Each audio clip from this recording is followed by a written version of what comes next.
on a whole nother level. Girl, he only fucked you over cause you let him. Girl, I guess he didn't know any better. Girl, that man didn't show me ever. Do all I can just to show you you're special. Certain it's your love that holds me together. You say he been killing the vibe. Hey guys, I am back with another review for Netflix.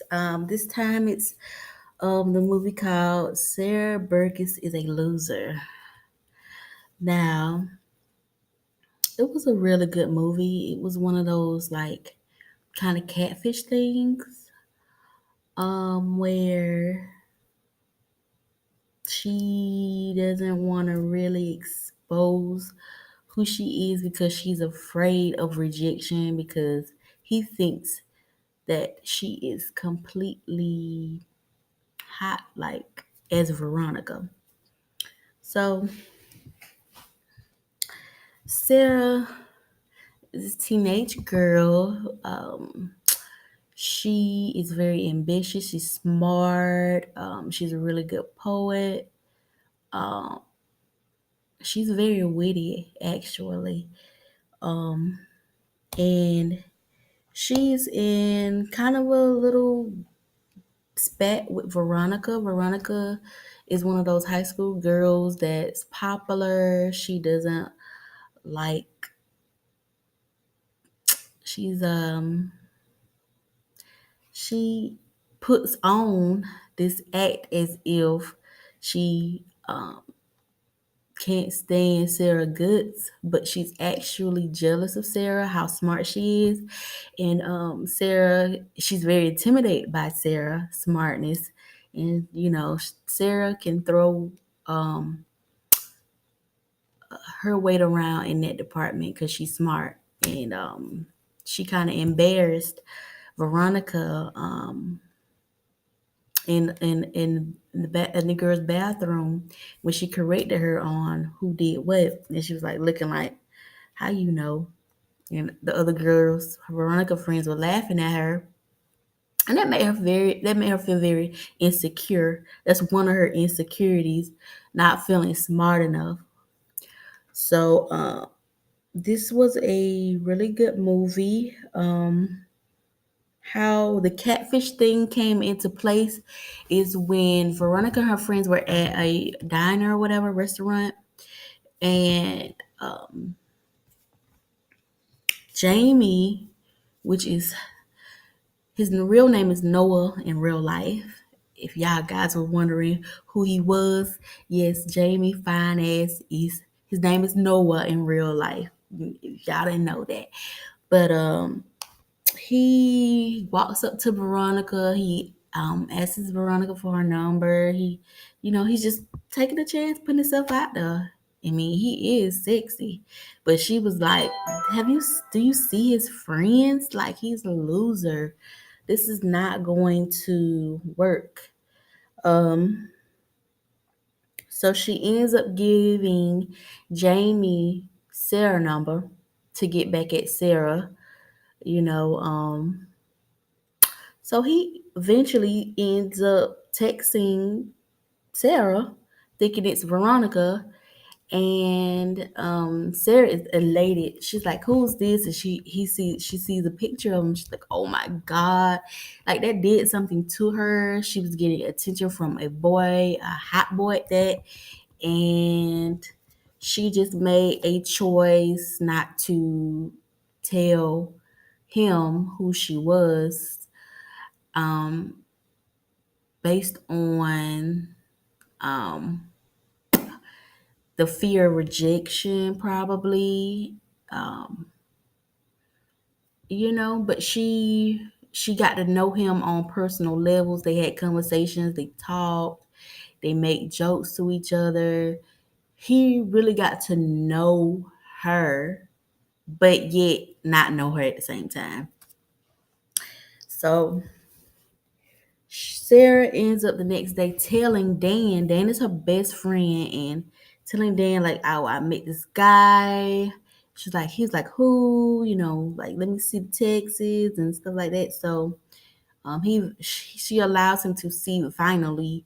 Once, well, he kind of tricked her or whatever to get the messages or whatever. He was like, "Oh, oh, he's hot. Then what? Let me tell him who you are.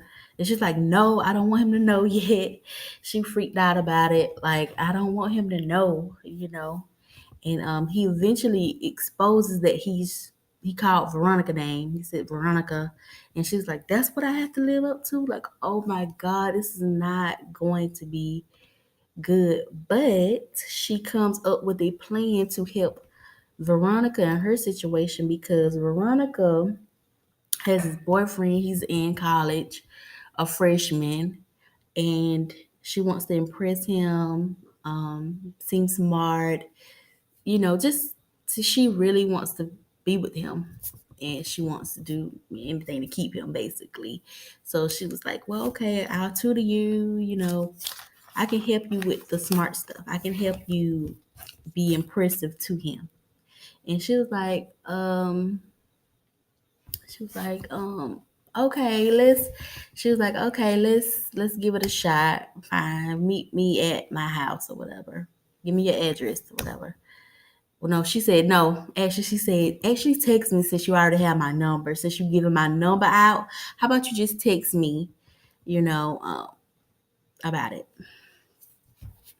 So she gets to Veronica house. She's there and she sees that Veronica really doesn't have it like she portrays that she does.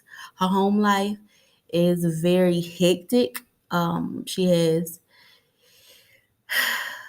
an overbearing mom and sisters, twin sisters at that. Whew, Lord, them twins were getting on my nerve.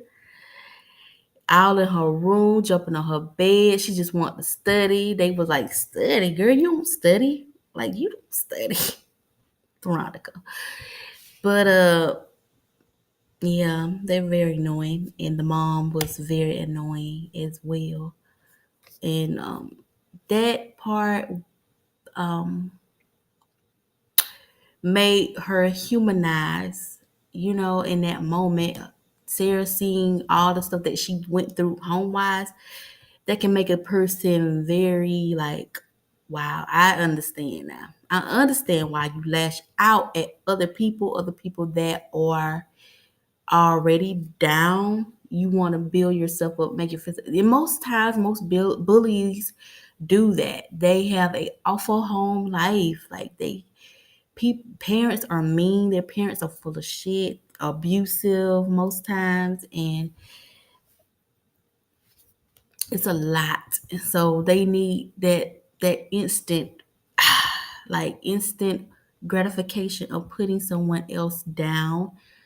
So she kind of understood in that moment. Okay, Veronica got some stuff going on here at the household.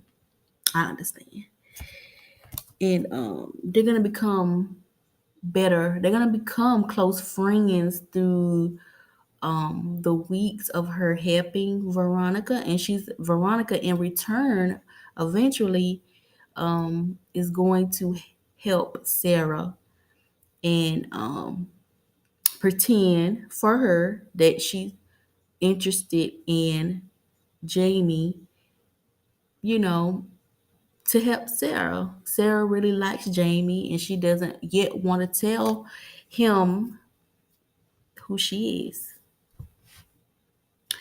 Now, please don't do this in real life because people get hurt like this. Don't catfish nobody. Like, don't sit up there and catfish anybody. Be honest because this movie right here could have went real left real fast. Like for real. You don't play with people's emotions and lie. Like, don't do that. Don't do what Sarah did. But it was for the movie concept. Okay, anyway. So Dan is one of her friends. He's just really trying to get her to be more open and honest because she is a good person. She's a great person. She's a fun loving person, and she didn't look that bad to me. Of course, she had a little weight on her, but she still was pretty. Like, just put a little makeup on, girl, and do you, boo. Like, I'm natural, honey. I don't need no makeup. You know what I'm saying? Get some lip gloss, boo, boo, and let your features do the work for you. Like, hey, I'm cute. I don't know what you're talking about. But everybody has to work on their confidence level, especially girls, especially women. We constantly have to work on our esteem because things happen in life that make us self-conscious, make us doubt ourselves, make us feel like we're not good enough. So we have to constantly work on that as women we do. So I'm not gonna be hard on Sarah because I understand because it's a thing that we constantly have to work on. People like we don't develop confidence overnight. Now some women are naturally confident.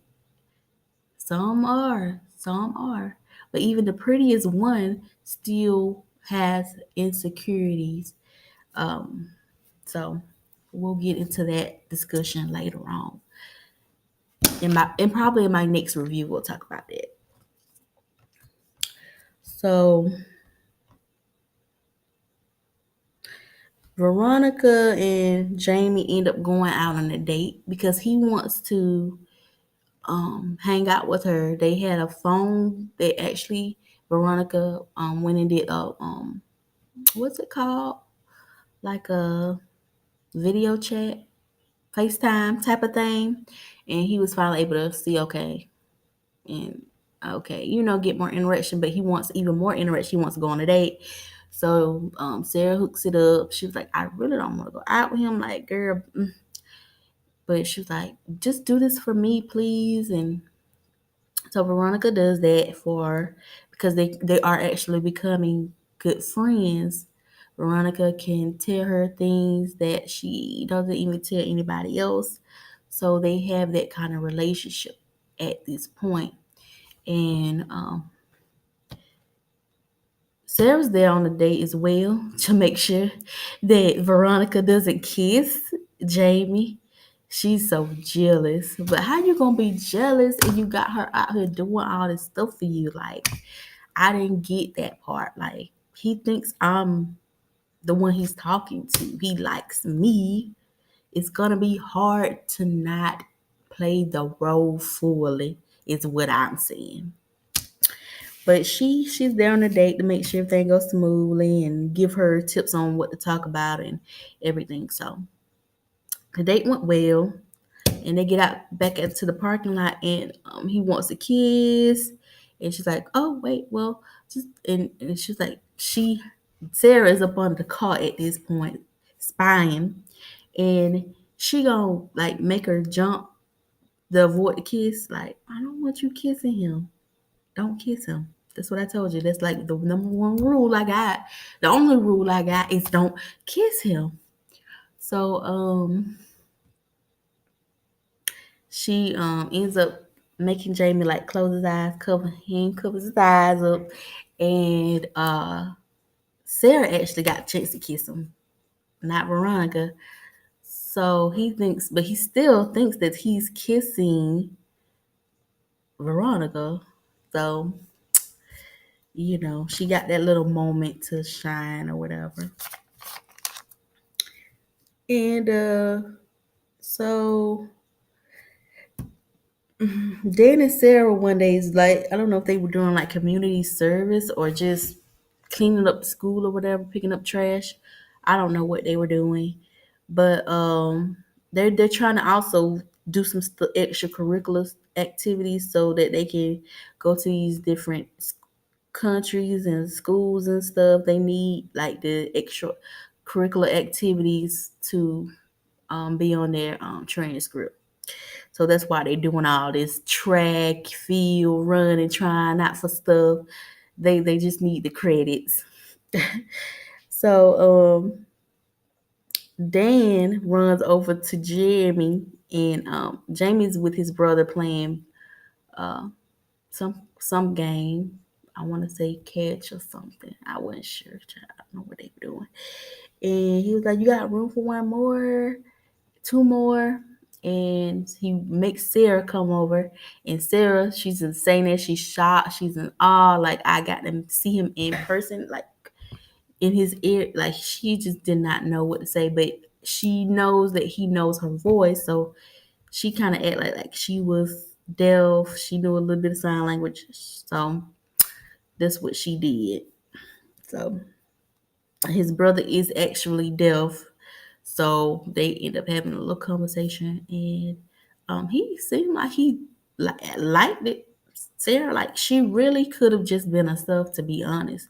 And since she's so smart and she knows sign language, that would have been even an extra bonus if she just would have, because she was giving him looks like, hey, and he was like smiling as well. So I really think that she could have been honest from the get go. That's the best approach, so you wouldn't get into all of this drama that's been happening, which would be Veronica in it, didn't have a choice. Like Sarah wasn't around when they came from the home game, came back from the away game. I mean, and he stopped Veronica. He's like, "Hey, Veronica," and he kisses Veronica, and Sarah sees that, and she goes off into this rage.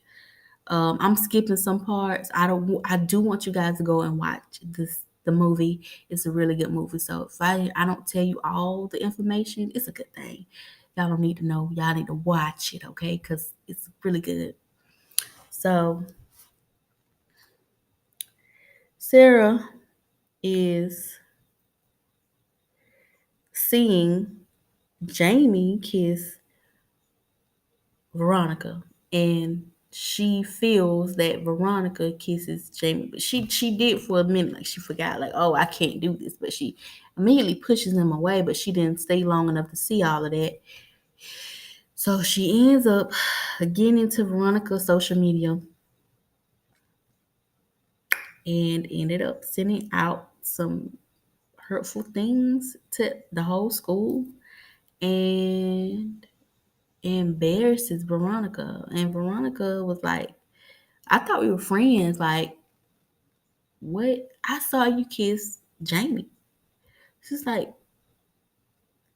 it wasn't like that. Like he thinks I'm you. Like you've been lying this whole time, right in front of Jamie. He hears everything because she went out there on the field to check on him. He ended up getting hit once he saw Veronica kissing her ex or current boyfriend. I don't know what he technically is. Ex. He's an ex.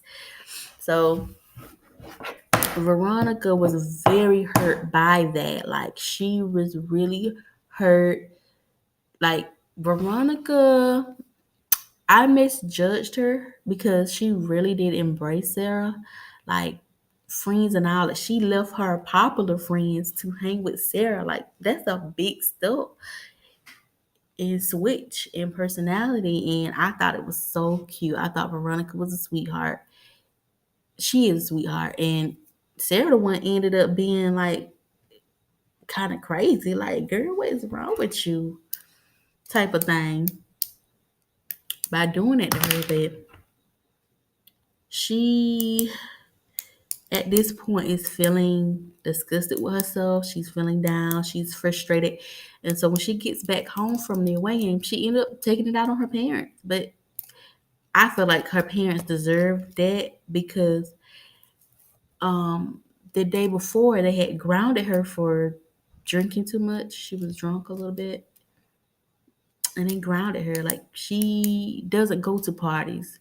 So why y'all trying to stop her from experiencing those things? Like let her, she made it home safely.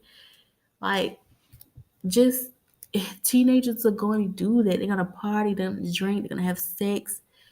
Why would you be so hard on her? She already has it hard enough, and you're gonna be even harder on her by grinding her for having fun. Like I don't get that. Parents need to do better. Parents need to do better. Um. Anyway, so she when she got back from the game, she just told them like, y'all have no idea what I have to deal with, how people look at me, how they see me. Y'all are fine. Y'all are tight. Y'all always been that way. Y'all don't ask me how I feel about anything, what I go through on a daily basis at school, anything. So, y'all can kick rocks, basically. She goes upstairs and cries. You know,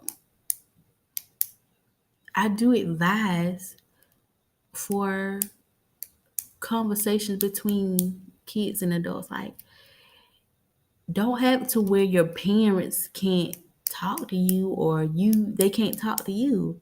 Like, have that open conversation and be honest. That's the best approach. Like, I used to be honest, like, mom, like, you're treating my brother different from me. I'm doing all the work. We need to share responsibilities and chores. Like, don't make me do it because I'm a woman. He needs to learn how to do some stuff himself, or he's not gonna be um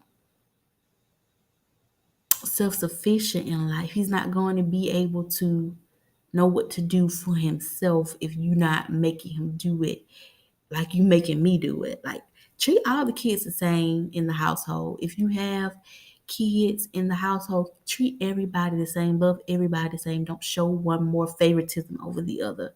It never turns out good. It never does. It always leaves a rivalry between siblings. And she's the only child. She doesn't even have another brother or sister. So it was strange that they didn't know she felt that way. Got to have communication. Communication is key. Okay, communication is key.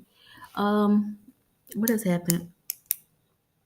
Um, she is she wrote a song. She finally calmed down and was able to express herself through music. I'm like that as well. Like, I could be having a bad day, but when I put some music on, that changes everything. That changes my mood. Sometimes that's what we gotta do. Find something that calms us down. Once we done had an upsetting day, a depressing day, just find you some good music that makes you feel good. Not makes you feel depressed. Now, you don't want anything that's gonna make you feel worse, like drugs, sad music. You want something that's gonna vibrate you higher. So let's listen to some positivity stuff when you down. Don't listen to negativity stuff when you down. People have that confused. I'm depressed. I'm just gonna listen to um who's a sad artist? I can't think of them right now. But don't listen to the depressing music when you're depressed. It's not gonna make you come out of that depression, is what I'm saying, y'all. Anyway, she ends up writing her songs and all her feelings out and being honest. Uh she wrote the song for Veronica. She sends it to Veronica and Veronica listened to it. Veronica was having a bad day. I mean, the popular kids were picking at her, messing with her. She was like, oh, whatever. But she was handling it very well. I gotta admit, I gotta give it to Veronica. She was handling it very well. And Dan was still upset with Sarah because of what she did, but Sarah ended up apologizing. Sarah was trying to make amends at this point to everybody, and as rightfully so, she should, because she was in the wrong for even lying about who she was to Jamie, making Veronica pretend she was hers. Like, it was all her fault when she just could have been honest. But Veronica should have gave her number out in the first place. So that was a little, we can say whose fault for what. But at the end of the day, Sarah should have been honest. And I'm glad she got a chance to let everybody know and apologize to the people she needs to apologize to. And at the dance, Veronica and Sarah made up. Jamie and her made up. She made up with everybody. And so the movie ended like letting everybody know, okay, everybody went on to do what they wanted to do. And it was a good movie. It was a lesson for people that do actually do this and that are actually ashamed of how they look. Listen, it's somebody for everybody. You don't have to be ashamed about how you look. If you don't look the best, but you might have some other qualities that make you attractive. Like, Sarah was smart, like that make her attractive to men that like smart women. Like you have to be yourself because you don't know who you're gonna miss out on if you're pretending to be somebody else. So be you. Don't be um, depressed or sad or discouraged. You can find you somebody that appreciates you for you. It might take some time, but take your time with it anyway because people are crazy. People are it's hard to trust somebody. And so you need to be as honest as you can be. I think that's the best way to be because that way you're not putting yourself in a situation that could be harmful. People don't like to be lied to, not in the times that we're living in right now. People don't like to be lied to. Oh, what is going on? People don't like to be lied to, lie on, and lied to. So be honest. I I'm at a point where I'm coming back out of some depression myself. Okay, everybody goes through that. You know, you have to build yourself up again and again and again and tell yourself you're good enough. You're good enough. It does not matter what anybody else tells you. Sometimes you got to be your own support system. Sometimes you got to be your own inspiration, your own encouragement. Get in the mirror and tell yourself this stuff that you need to feel to be confident. Say, I am confident 1,000 times in the mirror. Love you. Love yourself. Love yourself. Okay? I'm not going to preach to y'all today. I'm not going to do it. I just want to review this movie for you guys. It was a really good movie. I'm going to give it a 7 out of 10. Yes, a 7 out of 10 is perfect because it really was a good movie. I felt like maybe somebody can get a life lesson learned from this because I'm pretty sure somebody experienced these things every other day, especially when you're trying to find somebody um, to partner with, to court with. So, um, this was a really good movie. And like I said, just be yourself, you guys. Be yourself, be yourself, be yourself, be your fabulous self, okay? You ain't gotta lie. You don't have to lie. You don't have to do anything. Be yourself, but be yourself though. You know what I'm saying? You're gonna find somebody that likes you for you. And that's the best type of love. That's the best type of person you want to be with. Somebody that can love you for you. You ain't got to put on no fronts. You ain't got to put on no smoke and mirrors. It's just you. They like you. So that's all I want to encourage you guys for today. I just want to give y'all this review on Burgess is a Loser. It's on Netflix now. If you haven't seen it, go check it out. It's a really good movie. You can learn a good lesson from it. Um, and yeah, I will be back shortly today with another Netflix review. So you make sure you like this video and subscribe and comment below your request. If y'all want me to watch something specific on Netflix, let me know. And hit that bell so you'll know when I'm up here next, okay? So it's a little bell down there somewhere down there. It's a bell. Click that bell and make sure you hit that subscribe button. Thank you guys. Until next time. Bye.